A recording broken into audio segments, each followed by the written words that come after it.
সহযোগিতায় চলছে তারই জোর কদমে প্রস্তুতি।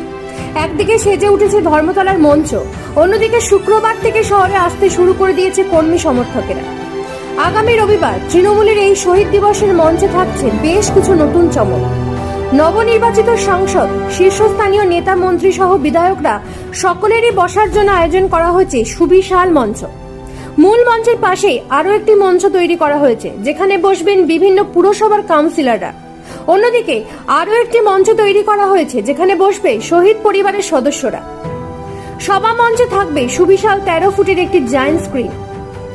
লোকসভা নির্বাচন ও বিধানসভা উপনির্বাচনের জোড়া ফুলের ঝড়ের পর কি বার্তা দেন মমতা বন্দ্যোপাধ্যায়, সেটাই এখন দেখার। অন্যদিকে 21শে জুলাই সমাবেশে যোগ দিতে আজ কলকাতায় ফিরলেন অভিষেক বন্দ্যোপাধ্যায়।